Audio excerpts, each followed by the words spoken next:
제목 별이 된 아버지의 편지. 어느 작은 마을에 별처럼 빛나는 마음을 가진 아버지가 있었습니다. 그는 모든 일에 최선을 다하며 가족을 사랑으로 감싸 안는 사람이었죠. 아버지는 어린 딸 소미와 함께 저녁마다 별을 보며 이야기를 나누는 것을 좋아했습니다. 하루는 아버지가 소미에게 이렇게 말했습니다. 소미야, 별들은 우리가 꿈을 꾸고 소중한 사람을 기억할 때 더 밝게 빛나는 거란다. 아빠가 나중에 하늘의 별이 되어도 항상 내 곁에서 빛날 거야. 소미는 그 말을 들으며 아버지와의 시간을 더욱 소중히 여기게 되었고, 별이 떠오르는 밤이면 늘 창문을 열고 하늘을 바라보곤 했습니다. 어느 겨울날 아버지는 긴 병마 끝에 하늘나라로 떠나게 되었습니다. 슬픔에 잠긴 소미는 매일 밤 창문을 열어 하늘을 바라보며 아버지와의 추억을 떠올렸습니다. 그런데 어느 날 소미의 창문에 한 장의 편지가 놓여 있었습니다. 편지에는 이렇게 적혀 있었습니다. 소미야, 내가 별이 되어 항상 너를 보고 있다는 걸 잊지 마렴. 힘든 날이 오더라도 너의 빛을 잃지 말고 세상에서 가장 아름다운 별이 되길 바란다. 나는 항상 내 곁에 있을게. 사랑한다, 내 딸. 소미는 편지를 꼭 끌어안으며 눈물을 흘렸습니다. 그날 밤 하늘의 별 하나가 유난히 더 밝게 빛나는 것 같았습니다. 소미는 그 별을 바라보며 아버지의 따뜻한 품을 느낄 수 있었습니다. 그 이후로 소미는 아버지와의 추억을 마음에 간직하며 세상에서 빛나는 사람이 되기 위해 노력했습니다. 그리고 어두운 밤 사람들에게 별처럼 환한 위로를 전하는 사람이 되었죠. 소미의 마음속에서 아버지는 늘 빛나고 있었습니다. 제목 한 그루의 은행나무 아래에 무엇일까? 누군가에게는 설렘이고 다른 누군가에게는 기다림이다. 내게 사랑은 오래된 은행나무 한 그루 아래에서 시작되었다. 나는 대학 시절 캠퍼스 한가운데 서 있는 은행나무를 좋아했다. 가을이면 금빛으로 물드는 나뭇잎이 바람에 흩날리며 길을 덮었고, 봄에는 연두빛 새싹이 희망처럼 돋아났다. 그 나무 아래에서 혼자 책을 읽던 어느 날 그를 처음 만났다. 그의 이름은 수연이었다. 그는 내 옆에 앉아 손에 든 카메라로 나무를 찍고 있었다. 이 나무 매력적이지 않나요? 그는 내게 말을 걸며 웃었다. 나는 고개를 끄덕이며 말했다. 늘 이곳에 앉아 있는데 매번 새로운 느낌이에요. 그는 고개를 끄덕였다. 맞아요. 같은 나무인데 빛과 계절에 따라 이렇게 달라지다니 자연은 참 신기해요. 그날 이후 우리는 은행나무 아래에서 자주 만났다. 나는 책을 읽었고 그는 사진을 찍었다. 시간이 흐르면서 우리는 서로의 이야기를 나누기 시작했다. 그는 풍경 사진을 찍는 사진작가가 되고 싶어 했고 나는 소설을 쓰고 싶어 했다. 둘의 꿈은 서로를 더욱 가깝게 만들었다. 그러나 삶은 늘 예기치 못한 방향으로 흐른다. 졸업을 앞둔 어느 날 그는 나에게 고백했다. 미안해. 졸업 후에는 유럽으로 떠나야 할 것 같아. 사진 공부를 더 하고 싶어서. 나는 마음속에서 올라오는 아쉬움을 억누르며 말했다. 그래도 멋지다. 네가 꿈을 이루는 모습을 보고 싶어. 그는 내 손을 잡고 말했다. 하지만 너를 떠나는 건 너무 아플 것 같아. 그날 은행나무 아래에서 우리는 서로의 마음을 확인했지만 동시에 이별을 준비했다. 그가 떠난 후에도 나는 은행나무를 찾았다. 그의 빈자리가 컸지만 나무 아래에서 보낸 시간들은 여전히 나를 위로했다. 그는 멀리 떨어져 있었지만 매달 손편지를 보내왔다. 편지 속에는 그가 찍은 사진과 함께 새로운 이야기들이 담겨 있었다. 오늘은 파리에서 은행나무를 봤어. 네가 생각났어. 내가 이곳에 있었다면 얼마나 좋았을까. 그의 편지는 멀리 있어도 우리의 연결을 이어주는 다리 같다. 몇 년이 흘렀다. 나는 어느새 작가로서 첫 소설을 출간했고 그는 세계를 여행하며 사진전으로 이름을 알렸다. 하지만 우리는 여전히 서로를 그리워했다. 그러던 어느 날 그로부터 갑작스러운 편지가 도착했다. 이제는 기다림을 끝내고 싶어. 너와 다시 은행나무 아래에서 만나고 싶어. 나는 편지를 읽고 울었다. 그와 함께했던 순간들이 모두 떠올랐다. 우리는 서로를 놓지 않았고 그 긴 기다림 끝에 다시 만날 준비가 되어 있었다. 그날 나는 은행나무 아래에서 그를 기다렸다.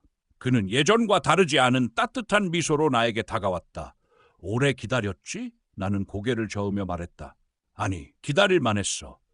그는 내 손을 잡으며 말했다. 이제부터는 너와 같은 계절을 보고 싶어. 같은 곳에서 같은 풍경을 바라보며. 그 은행나무는 지금도 우리 둘의 이야기를 간직하고 있다.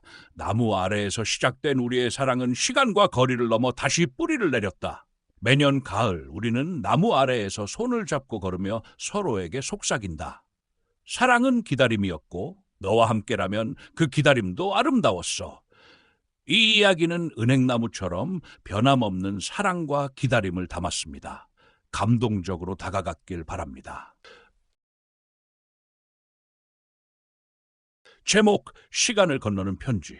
사라진 연인을 찾고자 시간을 거슬러 여행하는 이야기가 있습니다. 바로 지윤과 민우의 사랑 1장 첫 만남. 지윤과 민우는 도서관에서 처음 만났습니다. 지윤은 늘 책 속에 파묻혀 있는 조용한 사람이었고 민우는 활기차고 호기심 많은 사람이었습니다. 그 책 재밌나요? 민우가 지윤에게 말을 걸며 시작된 대화는 그들의 삶을 엮는 첫 실이 되었습니다. 서로 다른 성격에도 불구하고 그들은 빠르게 가까워졌습니다. 함께 읽은 책의 주제를 끝없이 이야기하며 둘의 시간은 항상 짧게만 느껴졌습니다. 운명 같은 이별. 하지만 그들의 사랑이 무르익을 즈음 민우는 사고로 갑작스럽게 세상을 떠났습니다. 그의 부재는 지윤에게 깊은 상처를 남겼습니다. 그가 떠난 이후에도 그녀는 도서관을 찾아갔고 민우와 함께 읽던 책들을 손에 들곤 했습니다. 어느 날 민우가 늘 앉던 자리에 이상한 편지가 놓여 있었습니다. 봉투에는 이렇게 쓰여 있었습니다. 지윤에게 시간을 믿어줘. 편지를 연 지윤은 깜짝 놀랐습니다. 민우의 필체로 쓰인 그 편지에는 이렇게 적혀 있었습니다. 지윤아, 만약 내가 너를 떠난다면 시간을 거슬러 다시 만나고 싶어. 기다려줘. 내가 돌아갈게! 지윤은 눈물을 흘리며 편지를 품에 안았습니다. 3장, 시간을 건너는 여정. 그 후 지윤은 민우의 흔적을 쫓기 시작했습니다. 민우가 자주 갔던 곳, 그가 남긴 물건들을 하나하나 찾아다니며 그 편지에 담긴 의미를 이해하려 노력했습니다. 어느 날 밤 민우와 함께 보던 별자리를 올려다보던 지윤은 하늘에서 별똥별이 떨어지는 것을 보았습니다. 그녀는 별을 따라 걷다 한 오래된 시계가 걸린 작은 가게를 발견했습니다. 가게 주인은 신비로운 미소를 지으며 말했습니다. 시간을 거슬러 가고 싶은 마음이 보이는군요. 그를 다시 만나고 싶나요? 지윤은 고개를 끄덕였고 가게 주인은 그녀에게 한 가지 시계를 건넸습니다. 이 시계를 돌리면 사랑이 머물던 순간으로 갈 수 있어요. 하지만 진심이 없다면 그는 당신 곁에 남을 수 없을 겁니다. 재회! 지윤은 시계를 돌리며 민우와 함께했던 순간으로 돌아갔습니다. 다시 만난 민우는 놀란 눈으로 그녀를 바라보았습니다. 지윤아, 이게 어떻게 된 일이야? 그녀는 모든 것을 설명하며 눈물을 흘렸습니다. 너를 잃고 싶지 않았어. 너와 함께했던 순간들이 너무 소중해서 다시 돌아오고 싶었어. 민우는 그녀를 따뜻하게 안으며 말했습니다. 나도 너를 떠나고 싶지 않아. 이번에는 우리가 함께할 시간을 절대 낭비하지 않을게. 지윤과 민우는 과거의 시간 속에서 다시 사랑을 키워갔습니다. 그들은 민우의 운명을 바꿀 방법을 찾았고 함께 미래를 꿈꿀 수 있었습니다. 현실로 돌아온 두 사람은 서로의 손을 꼭 잡고 새로운 시작을 맞이했습니다. 그 시계는 이제 더 이상 필요 없었지만 그들의 마음속에는 시간이 멈춘 듯한 사랑이 남아 있었습니다. 에필로그. 수십 년 후 두 사람은 여전히 서로를 바라보며 웃고 있었습니다. 지윤은 민우의 손을 꼭 잡으며 말했다. 우리 사랑은 시간을 넘어선 거야. 이게 진짜 운명이겠지? 민우는 고개를 끄덕이며 대답했습니다. 그래, 시간을 넘어도 공간을 넘어도 난 언제나 내 곁에 있을 거야. 어떠셨나요? 시간을 넘나드는 사랑의 여정을 통해 영원한 사랑의 힘을 그려보았습니다. 제목, 별빛 아래서. 유진은 어린 시절부터 별을 사랑했다. 고요한 밤하늘을 올려다볼 때마다 끝없는 우주의 신비에 감탄했고 별이 반짝일 때마다 자신의 꿈을 빌곤 했다. 그의 가장 큰 꿈은 천문학자가 되어 별과 더 가까워지는 것이었다. 그런 그에게 운명처럼 나타난 사람이 있었다. 바로 하윤이었다. 하윤과 유진의 첫 만남은 별빛 아래에서 이루어졌다. 대학교 천문학 동아리에서 주최한 별 관측 모임에서 두 사람은 함께 망원경을 들여다보 같은 별을 바라보았다. 저 별 보세요. 너무 아름답죠? 하윤이 망원경에서 눈을 떼며 말했다. 아름다운 건 별도 그렇지만 당신의 웃음도요. 유진은 그 말을 하고는 살짝 부끄러워했다. 그날 이후 둘은 매주 밤하늘을 함께 보며 이야기를 나누었다. 별의 이름과 전설, 우주의 신비를 나누며 둘 사이엔 서서히 감정이 싹트기 시작했다. 몇 달 후 유진은 용기를 내어 하윤에게 고백했다. 하윤아, 내가 좋아하는 별들 중 가장 빛나는 별은 너야. 너는 내가 지구에서 발견한 최고의 별이야. 하윤은 미소를 지으며 대답했다. 내가 가장 좋아하는 건 별이 아니라 별을 좋아하는 당신이야. 그날 이후 둘은 늘 함께였다. 유진은 하윤과 함께하는 매 순간이 별보다 더 빛난다고 느꼈다. 그러나 어느 날 하윤은 갑작스럽게 연락을 끊었다. 유진은 이유를 알 수 없어 혼란스러웠고 그녀를 찾으려 했지만 쉽지 않았다. 몇 주 후 하윤에게서 한 통의 편지가 도착했다. 유진아, 미안해. 갑작스럽게 떠난 이유를 말하지 못해 더 미안해. 나는 지금 병원에 있어. 오래전부터 알고 있었지만 너와 함께한 순간이 너무 행복해서 잊고 있었어. 하지만 더 이상 숨길 수 없을 만큼 몸이 약해졌어. 네가 슬퍼할까 봐 떠난 거야. 하지만 나를 원망하지 말아줘. 우리 함께했던 별빛 아래의 시간들은 내게 너무 소중했어. 사랑해. 유진은 편지를 읽으며 눈물을 멈출 수 없었다. 그는 하윤을 찾아 병원으로 달려갔고 그녀를 따뜻하게 안아주며 말했다. 하윤아, 내가 너의 별이 되어줄게. 언제나 내 곁에서 빛날게. 그날 이후 유진은 하윤을 돌보며 매일 밤 그녀와 함께 별을 보았다. 하윤은 유진의 사랑과 위로 속에서 조금씩 웃음을 되찾았고 별빛 아래의 시간은 둘에게 가장 소중한 추억으로 남았다. 하윤은 결국 별처럼 하늘로 떠났지만 유진은 그녀와의 약속을 지켰다. 그는 천문학자가 되었고 그녀가 가장 좋아했던 별자리에 그녀의 이름을 붙였다. 하윤자리, 내가 사랑한 가장 빛나는 별. 몇 년 후 유진은 밤하늘 아래에서 자신의 딸에게 별을 가리키며 말했다. 저 별은 내 엄마야. 우리를 늘 보고 있는 가장 아름다운 별이란다. 딸은 하늘을 올려다보며 환하게 웃었다. 엄마는 정말 빛나네요. 유진은 고개를 끄덕이며 눈물을 감췄다. 그럼 내 엄마는 언제나 내 세상의 빛이었으니까. 제목 별처럼 빛나는 친구. 가장 친한 친구 지민이를 처음 난 건 초등학교 2학년 때였다. 전학 첫날 낯선 교실에서 주눅이 들어있던 나에게 먼저 다가와 손을 내민 사람이 바로 지민이었다. 안녕, 나는 지민이야. 우리 친구하자.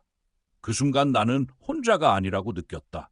지민이는 나를 이끌고 새로운 친구들을 소개시켜 주었고 나는 그 덕분에 빠르게 적응할 수 있었다.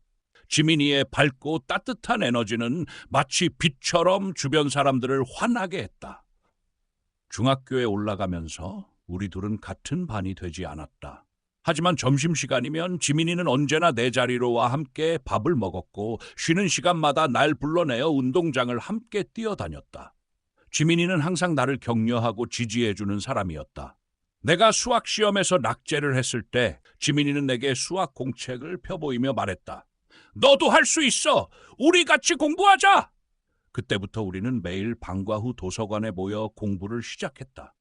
지민이 덕분에 나는 수학에 흥미를 붙였고 결국 다음 시험에서는 좋은 점수를 받을 수 있었다. 그날 나는 지민이에게 말했다. 너는 진짜 별 같아. 나한테 항상 길을 알려줘. 지민이는 웃으며 대답했다. 그럼 너도 나한테 달이 되어줘. 별은 달이 있어야 더 잘 보이잖아. 고등학생이 되고 우리는 각자 다른 학교로 진학했다. 바쁜 학교 생활 속에서 자주 만나지 못했지만 지민이는 항상 중요한 순간마다 내 곁에 있었다.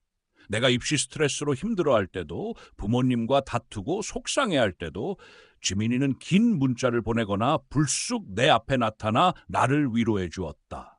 어느 날 내가 가장 힘들었던 순간을 잊을 수 없다. 입시에서 첫 번째 지원한 대학에 떨어졌을 때 나는 좌절감에 빠져 있었다. 그날 밤 지민이는 집 앞에 찾아왔다.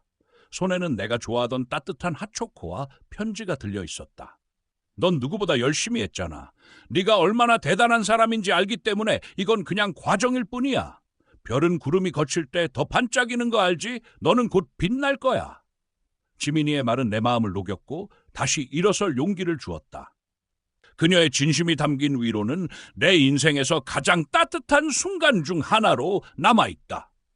시간이 흘러 대학생이 된 우리는 더 멀리 떨어져 살게 되었지만 지민이와 나는 여전히 서로의 별이자 달로 남아있었다. 서로의 꿈을 응원하고 필요할 때마다 기꺼이 달려가주는 존재로. 졸업 후 나는 직장 생활을 시작하면서 바쁘게 지냈다. 그러던 어느 날 지민이에게서 결혼 소식을 들었다. 지민이의 결혼식 날 그녀는 하얀 드레스를 입고 나를 향해 웃으며 말했다.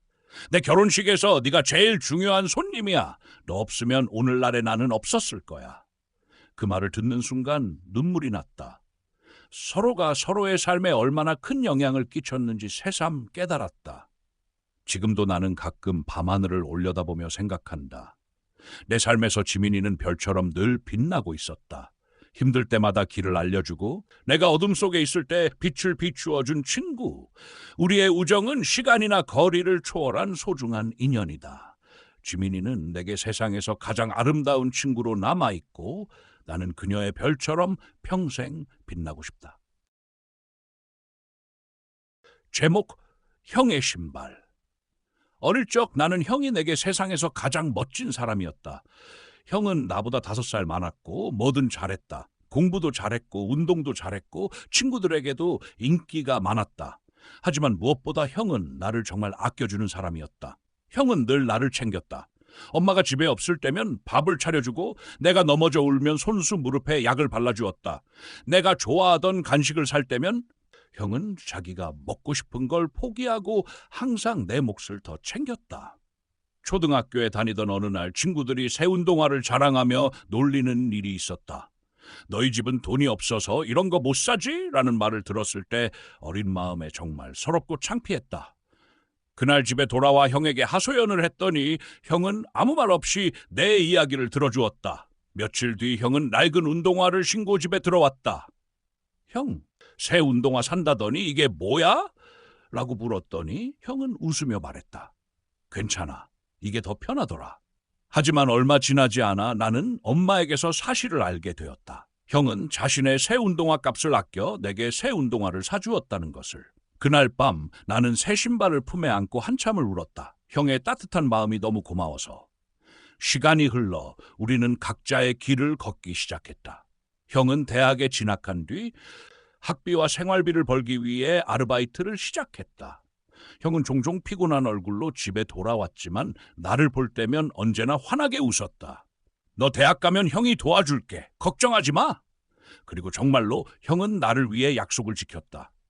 내가 고등학교를 졸업하고 대학에 가게 되었을 때 형은 자기 용돈을 아껴 내 등록금을 보태주었다.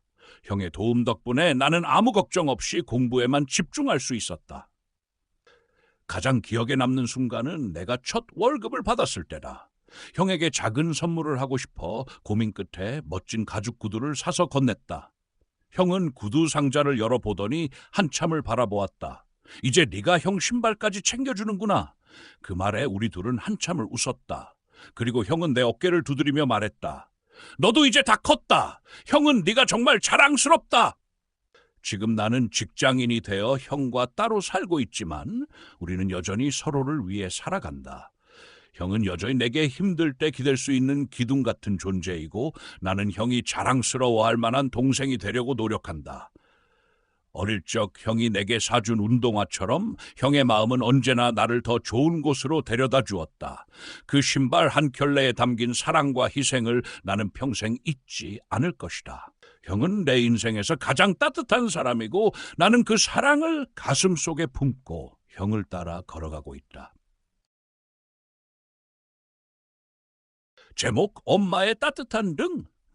어릴 적 내 기억 속 가장 따뜻한 순간은 엄마의 등에 엎여 있을 때였다. 겨울밤 차가운 바람이 불어도 엄마의 등은 내게 가장 따뜻하고 안전한 공간이었다. 작은 몸이었지만 엄마는 나와 동생을 번갈아가며 업고 동네 구석구석을 누비셨다. 엄마의 등에 엎여 바라본 세상은 늘 높고 넓어 보였다.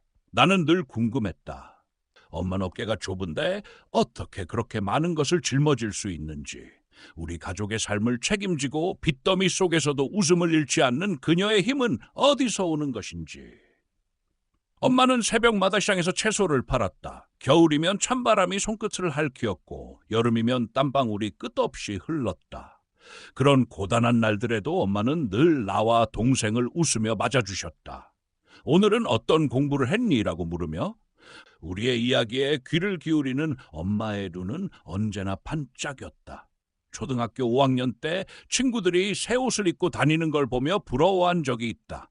낡은 옷을 입고 학교에 가는 것이 부끄러워 엄마, 새 옷 사주면 안 돼요? 라고 조심스럽게 말했다. 그때 엄마의 표정은 잠시 굳어졌지만 이내 웃으며 말씀하셨다. 그래, 이번 주말에 사러 가자. 주말이 되었고 엄마는 나를 데리고 시장으로 갔다. 비록 작은 가게에서 고른 옷이었지만 엄마는 내게 어울리는 옷을 고르기 위해 한참을 고민하셨다. 그날 밤 엄마가 옷값을 마련하기 위해 저녁을 거르고 계셨다는 걸 알게 되었을 때 나는 한참을 울었다. 그리고 마음속으로 다짐했다. 내가 커서 엄마를 꼭 행복하게 해드려야겠다고. 고등학생이 되던 해 엄마는 병원에서 허리 디스크 진단을 받았다. 의사는 무거운 것을 들거나 장시간 서 있는 일을 피하라고 했지만 엄마는 시장 일을 멈추지 않으셨다. 엄마, 좀 쉬면 안 돼요? 괜찮아. 네가 열심히 공부하고 꿈을 이루는 게 엄마가 쉬는 것보다 더 큰 기쁨이야. 그 말이 나를 더 열심히 살게 했다. 밤새워 공부하고 장학금을 받아 엄마에게 부담을 덜어드리겠다고 다짐했다. 엄마의 꿈은 내 꿈을 이루는 것이었지만 나는 엄마가 평생 바라던 행복한 엄마가 되는 것도 내 꿈으로 삼았다. 시간이 흘러 대학에 입학하고 엄마에게 처음 내 월급으로 선물을 사다 드렸을 때 엄마는 한참을 웃으셨다. 내 딸이 이렇게 자랐구나라는 말에 그동안의 모든 고생이 보상받은 기분이었다. 하지만 엄마는 여전히 내게 가장 큰 선물을 주고 계셨다. 그것은 세상을 살아가는 법, 사람을 사랑하는 법, 그리고 어떤 순간에도 희망을 놓지 않는 법이었다. 이제 내가 엄마가 되어보니 비로소 알 것 같다. 엄마의 좁은 어깨가 어떻게 우리 가족을 버틸 수 있었는지, 그건 바로 사랑이었다. 자신의 아픔을 잊고 우리를 위해 끝없이 내어주는 사랑. 엄마의 등은 여전히 따뜻하다. 비록 이제는 내가 엄마를 부축해 걸어야 하지만 그 따뜻함은 여전히 변함없다. 나는 아이를 업을 때마다 엄마를 떠올린다. 그리고 내 아이가 언젠가 내 등을 기억하며 따뜻함을 느끼길 바란다. 엄마는 내 인생에서 가장 빛나는 사람이었고 나는 그 빛을 평생 가슴에 품고 살아갈 것이다.